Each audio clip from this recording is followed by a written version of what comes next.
What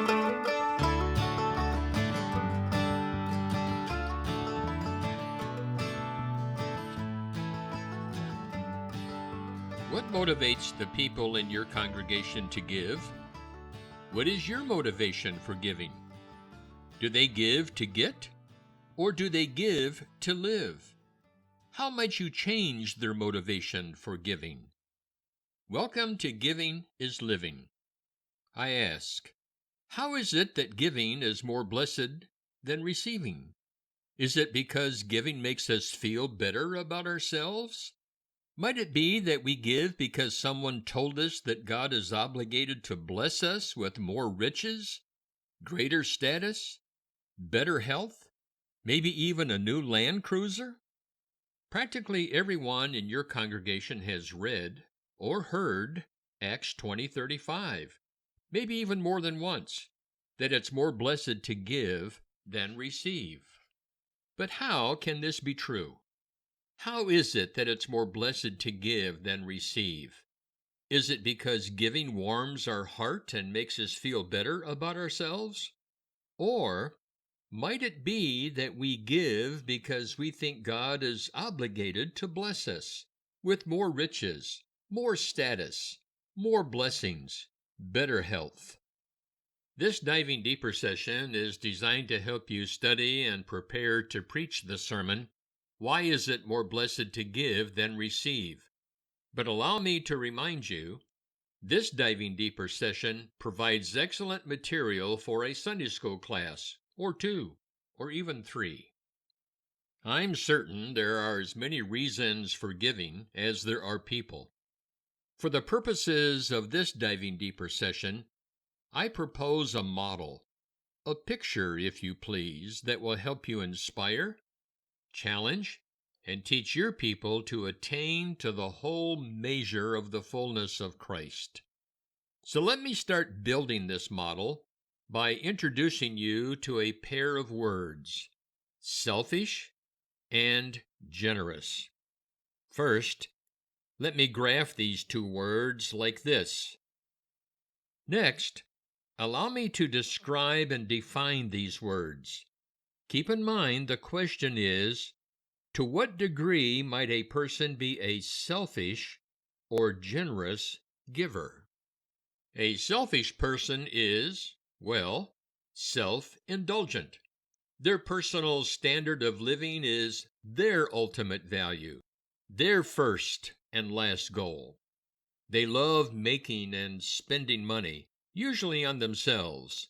They tend to be obsessed with accumulating possessions and money. Here's the danger.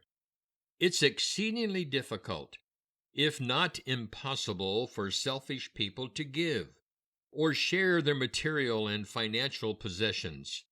When they do give, it's ordinarily for their own glory. Their giving is usually self-serving, to gain personal recognition and fame. Giving for the generous person is radically different. For the generous person, giving is no big thing. Giving is simply what God's people do, how they live, how God's people roll. In short, giving is what belonging to God is all about. The giving of their time, talent, and treasure can be described as unconventional, uninhibited, exuberant, even lavish. They give for the greater good of the community, not for their own personal good or fame. Just like the average or normal body temperature of humans is 98.6 degrees, and the average normal blood pressure is 120/80, giving is also normal. Just like breathing is natural and necessary, giving is natural and necessary. As image bearers of God, generous people freely give, just like the Creator. They do not limit their giving to 10%. They do not give until it hurts. They give until it's all gone. Giving is taking hold of the life that is truly life, living the life that God intends. Aren't you glad that Jesus gave it all, 100%? That he didn't give just 10% on the cross? The second pair of words is egocentric and theocentric. I will place them on the graph like this, with theocentric at one end of the continuum and egocentric at the other end. The egocentric person is all about me. Me, me, me. Egocentric people are self-centered, self-glorifying. The egocentric person obsessively seeks his or her own glory. There is but one great goal, one ultimate purpose, the relentless pursuit of his or her own majesty, greatness, glory, and the building of their own kingdom. The egocentric person considers that the entire cosmos revolves around them. Getting is much more desirable than giving. They want gifts, but they don't want the giver. They seek blessings, but they do not seek the blesser. The word theo in theocentric means God.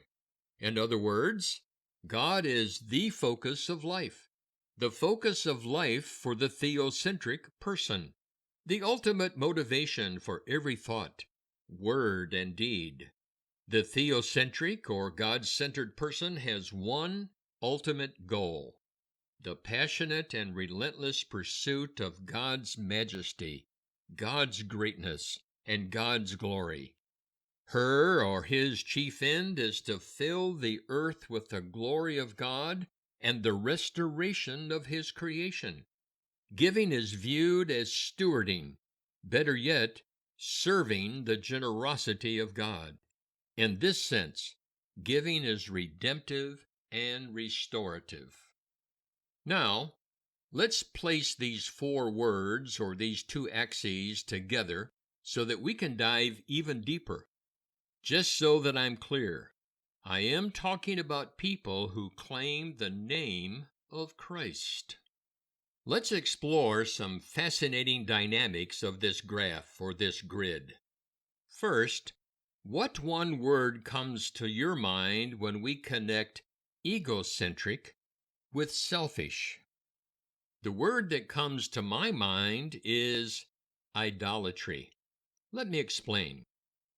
The idolatrous person exhibits a disproportionate, even unhealthy attachment and devotion to me, mine, more. Stingy and greedy. They're often narcissistic. In other words, a mental condition in which people have an unhealthy, inflated sense of their own importance, a deep need for excessive attention and admiration. I become my own idol. This can lead to alienation and isolation from the community. It's often accompanied by fear, anxiety, and distrust. Giving, for the most part, is non-existent. What one word comes to your mind when we connect egocentric with generous? The word that came to my mind is philanthropic. Interestingly, this type of giver has a strong sense of social, ethnocentric responsibility for things like widows, orphans, the poor, prisoners, persecuted, even the environment. They are eager to give to these kinds of causes and needs, but they don't actually give. They donate. Their donations are accompanied with feelings of sacrifice, cost, pain, and loss. They don't give, they donate. They donate to purchase a reputation. There are strings attached. They like to see their name on buildings, plaques, bricks, and in the newspapers. We say that their motives are nefarious. In other words, their motives are self-serving. Third, what one word comes to your mind when we connect selfish with theocentric? The word that came to my mind is religious. This is an intriguing combination. You see, this person says that she or he is giving to God or to the church, but their giving is not really God-centered. Actually, it's self-centered. Giving is an expression of dutiful, legalistic, ritualistic, or pietistic duty. This type of giver is scrupulously and conscientiously faithful to self, not to God. They're motivated by public recognition, to be seen by others. See how spiritual I am? Often, they exhibit a snobbish and condescending attitude toward others who are not as spiritual as they are. Giving is ritualistic, if in fact it's not legalistic. They go by a list of rules of do's and don'ts, not from the heart. We often hear comments like this: I paid my tithe, or I'm a tither. Finally, what one word comes to your mind when we connect generous with theocentric? How about the word worship?